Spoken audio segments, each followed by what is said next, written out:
Dear students, अगर आप भी पॉलिटेक्निक कर रहे हैं या करना चाहते हैं तो डियर स्टूडेंट्स आज का ये वीडियो आप लोगों के लिए बेहद इंपॉर्टेंट होने वाला है।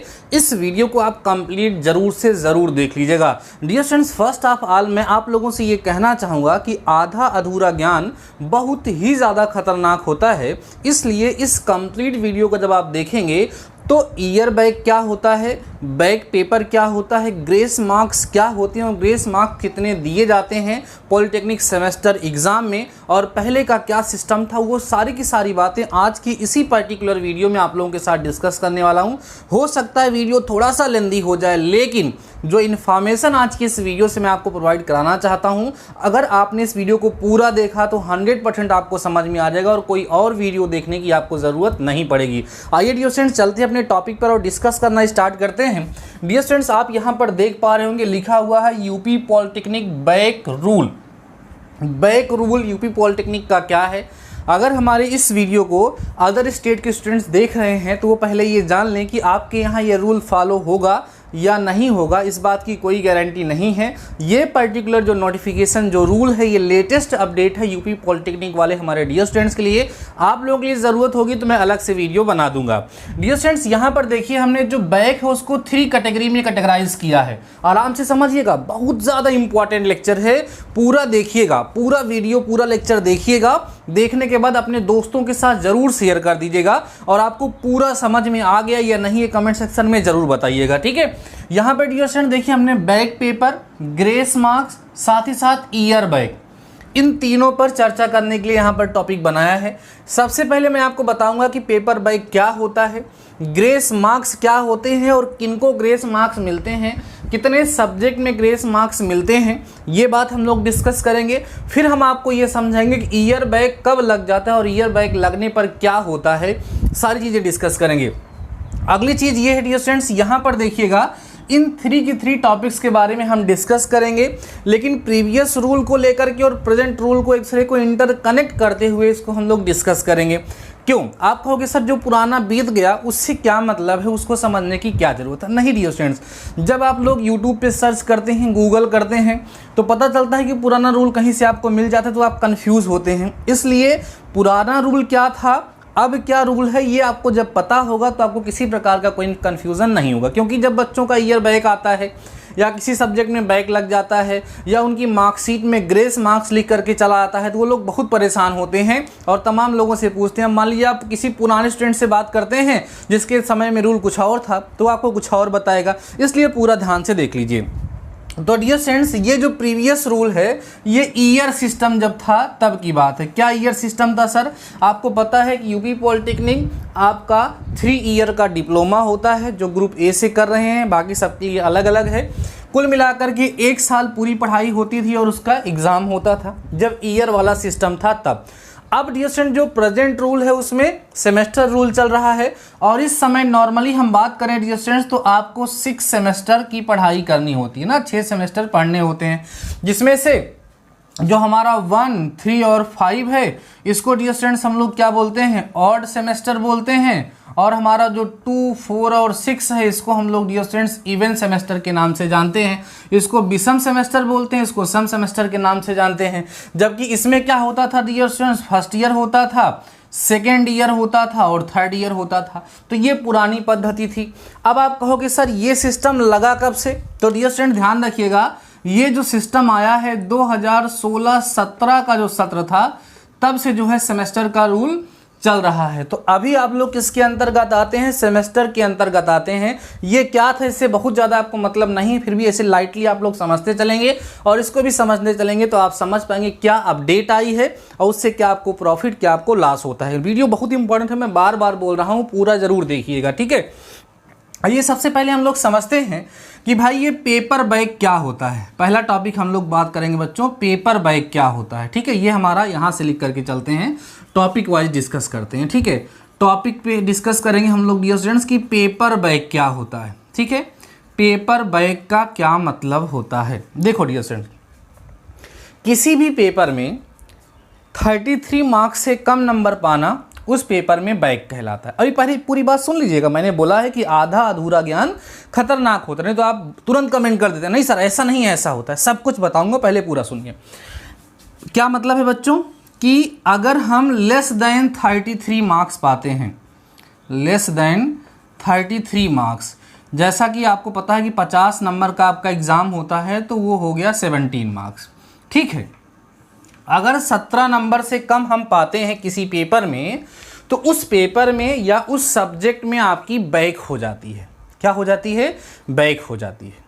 बात समझ में आ रही है कि नहीं? कितने बैक हो सकते हैं, कितने, वो सब डिस्कस करेंगे, आप समझते चलिए। बस अभी मैं आपको क्या बता रहा हूं कि पेपर बैक क्या होता है। तो ये रूल अब के लिए भी, अभी के लिए भी है बच्चों, क्या? लेस देन, अभी भी सेम रूल है 30%, जिसको हम लोग बोलेंगे बच्चों 17 मार्क्स। लेस देन 17 मार्क्स लिखिए, लेस देन 17 मार्क्स। अगर कोई बच्चा किसी पेपर में 17 नंबर से कम पाता है तो उस पेपर में उसकी बैक लग जाती है। क्लियर हो गई बातें?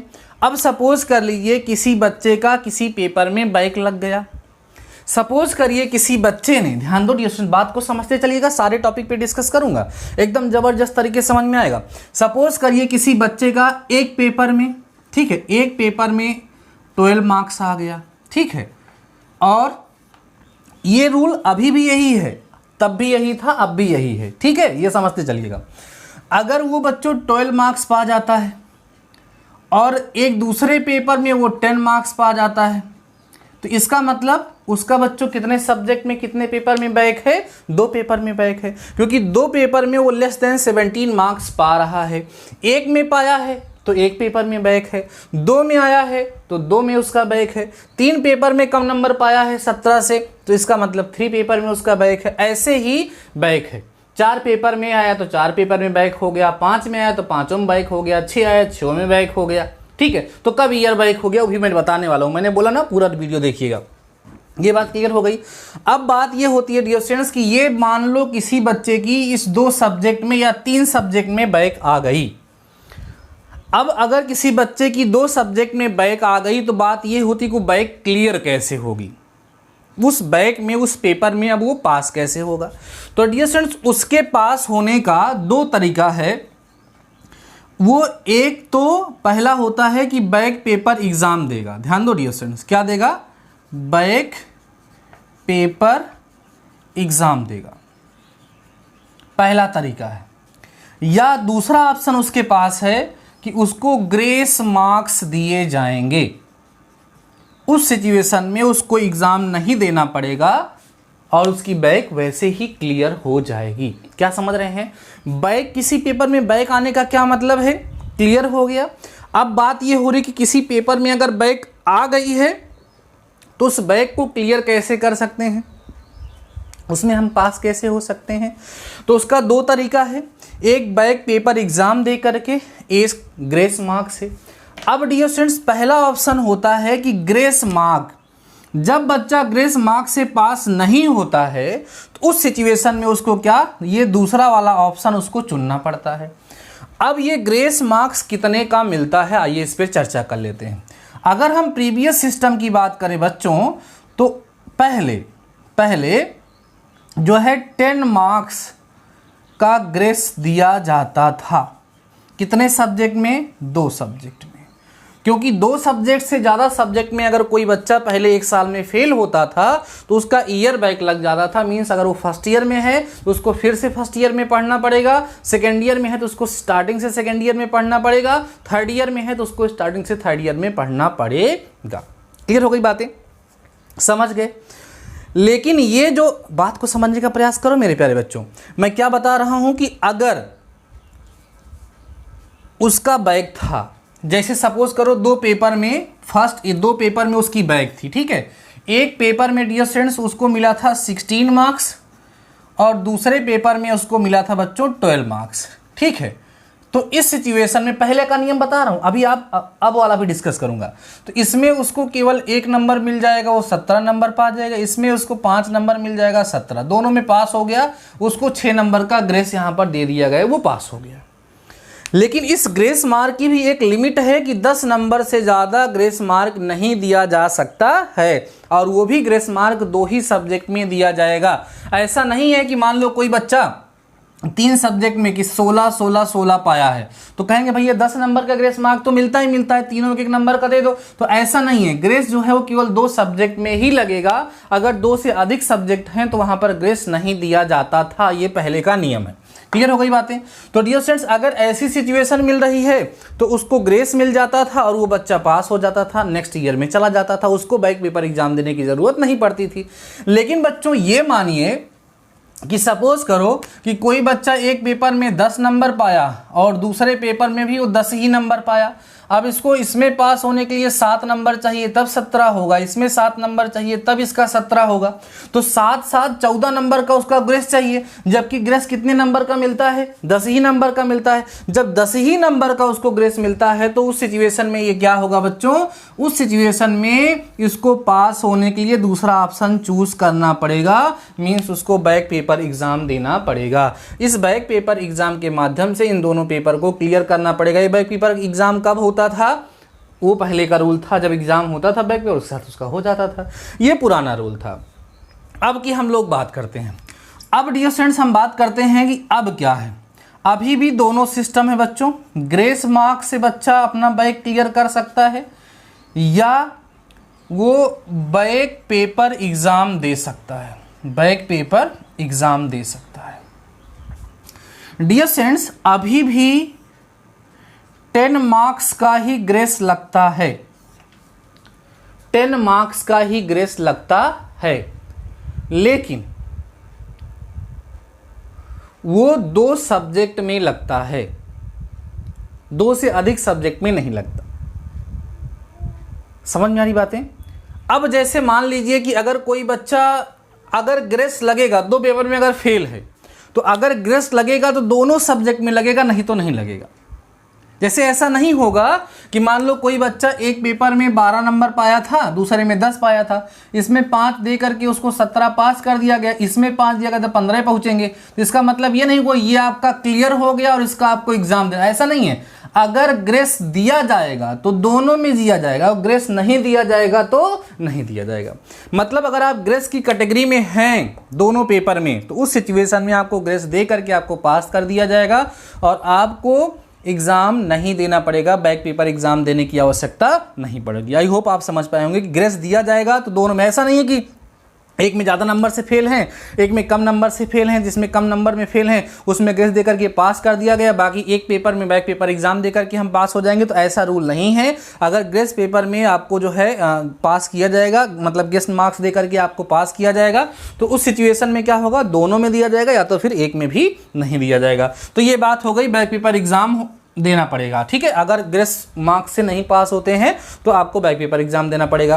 जो फर्स्ट सेमेस्टर वाले स्टूडेंट्स हैं उनका बैक पेपर एग्जाम 3rd के साथ होगा, सेकंड वालों का बैक पेपर एग्जाम 4th के साथ होता है, ऐसे 4th का बच्चों 6th के साथ होता है।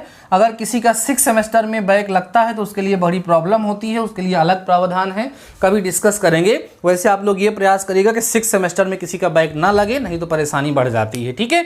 इतनी बातें क्लियर हो गई। चलिए अब यहां पर अभी कुछ नोट पॉइंट भी डिस्कस करूंगा। ये तो डियर स्टूडेंट्स बात हो गई कि भैया बैक पेपर होता क्या है, बैक लगता कैसे है और बैक को क्लियर कैसे किया जाता है। दोनों बातें मुझे पूरा भरोसा है कि आपको 100% समझ में आ गई होंगी, कहीं किसी प्रकार का डाउट अब नहीं बचा होगा। अब आइए हम अपने अगले टॉपिक पे चलते हैं और चर्चा कर लेते हैं कि बच्चा लोग ईयर बैक क्या होता है, ईयर बैक कब लगता है। तो बच्चों पहले का नियम जो था वो मोर देन 2 सब्जेक्ट था, मोर देन 2 सब्जेक्ट था। अगर 2 सब्जेक्ट से ज़्यादा सब्जेक्ट में कोई स्टूडेंट की बैक लगती है, बैक लगती है तो उसका ईयर बैक लग जाता है। मीन्स अगर फर्स्ट ईयर में था तो उसको फर्स्ट ईयर में ही पढ़ना पड़ेगा, बैक देने का चांस उसको मिलेगा ही नहीं। समझ रहे हो ना, 3 सब्जेक्ट में फेल हो गए, सोच रहे हो नहीं बैक दे करके हम पास हो जाएंगे, नहीं, आपको बैक देने का मौका ही नहीं मिलेगा, आपको ईयर बैक लगा दिया जाएगा। फर्स्ट ईयर में थे तो फर्स्ट ईयर में पढ़ो, सेकेंड ईयर में थे तो सेकेंड ईयर में शुरू से पढ़ो, थर्ड ईयर में थे थर्ड ईयर शुरू से पढ़ो, आपका पूरा 1 साल बर्बाद हो जाता था। ये पहले का सिस्टम था। अब देखो, अब है बच्चों मोर देन 4 सब्जेक्ट, ये थोड़ा सा ठीक हो गया है, मोर देन 4 सब्जेक्ट। याद रखना, लेकिन इन ईयर साल भर में, मीन्स अगर आप फर्स्ट ईयर के स्टूडेंट हो तो ये first semester plus second semester मिला के बात हो रही है। अगर आप सेकेंड ईयर के स्टूडेंट हो तो सेकेंड सेमेस्टर, थर्ड सेमेस्टर और फोर्थ सेमेस्टर मिला के बात हो रही है। आप नेक्स्ट ईयर में हो तो फिफ्थ सेमेस्टर और सिक्स सेमेस्टर को मिला के बात हो रही है। मीन्स पूरे साल में 4 सब्जेक्ट से अधिक सब्जेक्ट में आपकी बैक नहीं लगनी चाहिए। 4 सब्जेक्ट से अधिक में अगर किसी की बैक लग रही है, इसका मतलब उसका ईयर बैक लग गया है पूरे साल को मिला करके। मीन्स अगर फर्स्ट ईयर में फर्स्ट सेमेस्टर और सेकेंड सेमेस्टर को मिला करके किसी स्टूडेंट्स के 5 सब्जेक्ट में बैक लग गए, 4 में लगे तो नहीं, मोर देन हमने लिखा है, तो 5 सब्जेक्ट में बैक लग गई, तो इसका मतलब उसका ईयर बैक लग गया, उसको फिर से फर्स्ट सेमेस्टर से पढ़ना पड़ेगा। ऐसे उसके लिए सेकेंड ईयर के लिए भी है और थर्ड ईयर के लिए भी है। बात समझ में आ गई आप लोगों को? ये चीज़ें क्लियर हो गई होंगी, सही है। अब अगली बात ये निकलती है कि सर अभी रिजल्ट आने वाला है ऑड सेमेस्टर का, ध्यान समझ लीजिए। सपोज करिए ऑड सेमेस्टर में कोई बच्चा, जैसे फर्स्ट सेमेस्टर का कोई बच्चा है, फर्स्ट सेमेस्टर में 6 सब्जेक्ट हैं, 6 सब्जेक्ट में से मान लीजिए उसका 4 सब्जेक्ट में बैक लगा हुआ है, तो क्या उसका ईयर बैक हो गया? नहीं। 4 सब्जेक्ट में बैक लगा है तो उसको बैक पेपर देना, ग्रेस मार्क्स से नहीं पास, क्योंकि ग्रेस 2 ही सब्जेक्ट में लगता है ना। ठीक है, ऐसा हो सकता है कि 2 में लगा दे और आपको एग्जाम देना पड़े, ऐसा भी नहीं होगा, क्योंकि लगेगा दोनों में, नहीं लगेगा। चलिए आगे बात करते हैं, उसको छोड़िए। एग्ज़ाम देना पड़ेगा आपको, बैक पेपर एग्ज़ाम देना पड़ेगा। लेकिन मान लो 4 सब्जेक्ट में आप फर्स्ट सेमेस्टर में फेल थे और 1 सब्जेक्ट में आप सेकेंड सेमेस्टर में फेल हो गए, तो पूरे साल को मिलाकर के 5 सब्जेक्ट में आपकी बैक लग गई। और 5 सब्जेक्ट में अगर आपको बैक लग गई तो आपको बैक पेपर नहीं देना है, ना तो ग्रेस पेपर की कैटेगरी में आप आते हैं, उस सिचुएशन में आप फेल हो जाएंगे। पूरा साल मिलाकर के 4 बैक से अधिक नहीं होनी चाहिए। पूरे साल को मिलाकर अगर 4 बैक से अधिक हुई तो उस सिचुएशन में क्या हो जाएगी? ईयर बैक लग जाएगा। ये प्रेजेंट रूल है। आई होप आपको पूरी चीज़ें समझ में आ गई होंगी। अब एक बात और आपके माइंड में आएगी, मान लीजिए बच्चों कि कोई फर्स्ट सेमेस्टर का एग्ज़ाम दिया, अब फर्स्ट सेमेस्टर का या थर्ड सेमेस्टर का या फिफ्थ सेमेस्टर का है, तो मान लीजिए कि उसके 4 सब्जेक्ट से अधिक में ऑलरेडी बैक लग गया। मीन जैसे फर्स्ट सेमेस्टर में कोई एग्ज़ाम दिया, उसका 5 सब्जेक्ट में बैक है, तो इसका मतलब ऑलरेडी वो उसका ईयर बैक लग चुका है, तो उसको सेकेंड सेमेस्टर का एग्ज़ाम देने दिया जाएगा। क्या उसे देना चाहिए या नहीं देना चाहिए? तो डियर स्टूडेंट्स, अगर आपके फर्स्ट सेमेस्टर में 5 सब्जेक्ट में बैक हैं तो ऑलरेडी आपका ईयर बैक लग चुका है। आप उसी संस्था में फिर से पढ़िए या आप दोबारा एंट्रेंस एग्ज़ाम दे करके किसी और कॉलेज में जा करके पढ़ सकते हो, उसमें कोई दिक्कत नहीं है। अब बात यह होती है कि क्या हमें नेक्स्ट सेमेस्टर में जो इवेंट सेमेस्टर है उसका एग्ज़ाम देना चाहिए कि नहीं देना। That depends on you.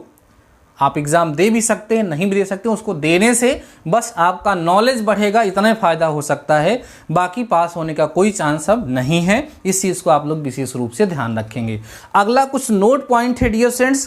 पहला नोट पॉइंट ये है कि फाइनल सेमेस्टर में बैक लगने से अपने आप को पूरी तरीके से बताना था, क्योंकि फाइनल सेमेस्टर में अगर किसी की बैक लग जाती है तो उसको प्रॉब्लम होती है। क्या क्या प्रॉब्लम होती है बाद में डिस्कस कर लेंगे, अभी इस वीडियो को ज़्यादा लंबा हम नहीं करना चाह रहे हैं। अगली चीज़ ये है बच्चों कि जैसे कुछ बच्चे हमारे ऐसे ज़रूर होंगे जो डियर स्टूडेंट्स ग्रेजुएशन किए होंगे, है ना, बीए किए होंगे, है ना, बीएससी किए होंगे, ठीक है, बीए बीएससी या बीकॉम, हाँ, किसी भी प्रकार से ग्रेजुएशन किए होंगे, तो वो लोग बैक पेपर का मतलब कुछ अलग समझते हैं। क्योंकि देखो बैक देना, अगर हम अवध यूनिवर्सिटी की बात करें, अगर आप यूपी से बिलोंग करते हैं और अवध यूनिवर्सिटी की रूल की बात करते हैं, तो वहाँ आपको पता है ना कि जो बैक पेपर एग्ज़ाम होता है वो बैक पेपर एग्ज़ाम अलग से कंडक्ट कराया जाता है। साथ ही साथ उसमें कोई ज़रूरी नहीं कोई बच्चा फेल है तभी वो बैक पेपर एग्ज़ाम दे रहा है। उसमें लोग अपने मार्क्स को बढ़ाने के लिए, जैसे किसी का नंबर कम अच्छा आया है तो अपने मार्क्स को बढ़ाने के लिए भी वो बैक पेपर एग्ज़ाम दे सकता है, लेकिन ऐसा यहाँ पर नहीं है। आपका मार्क्स जो भी है वही रहेगा। अगर आप फेल हैं तभी आप लोग बैक पेपर एग्ज़ाम देंगे, नंबर बढ़ाने के लिए आपका एग्ज़ाम नहीं होता है। इस चीज़ को आप लोग नोट पॉइंट में ध्यान रखेंगे। आशा करते हैं डियर स्टूडेंट्स कि back paper, year back, grace marks से रिलेटेड जितने भी डाउट्स आपके माइंड में रहे होंगे 100% मैंने क्लियर करने का प्रयास किया है। फिर भी हो सकता है कि आपके माइंड में किसी प्रकार का डाउट आए, ठीक है, उसको कमेंट सेक्शन में निसंदेह लिखिएगा। वीडियो के माध्यम से या तत्काल वहीं पर उसका समाधान करना पॉसिबल होगा तो मैं वहां पर करूंगा, ठीक है डियर स्टूडेंट्स। साथ ही साथ अगर ये वीडियो आपको पसंद आया होगा, मैंने देखा यूट्यूब पे सर्च किया, बहुत सारे वीडियोस मैंने देखे, तो कहीं पर भी मतलब सभी लोगों ने अच्छा बताया है, लेकिन मैंने ये सोचा कि एक ऐसा वीडियो बनाया जाए जिसमें हर एक सेमेस्टर के स्टूडेंट्स पुराना रूल, नया रूल, है ना, सारी चीज़ें समझ सकें। और मुझे लगता है कि मैं ऐसा कर पाया हूं। अगर वीडियो आपको पसंद आया तो प्लीज़ इसको अपने दोस्तों के साथ ज़रूर शेयर करिएगा, जिससे ज़्यादा से ज़्यादा लोगों के डियर स्टूडेंट्स हेल्प हो सके। और आपको यह वीडियो कैसा लगा कमेंट सेक्शन में ज़रूर बताइएगा। बाकी आज के इस वीडियो में बस इतना ही। मिलते हैं नेक्स्ट लेक्चर के साथ, नेक्स्ट वीडियो के साथ। तब तक के लिए शानदार रहिए और पढ़ते रहिए।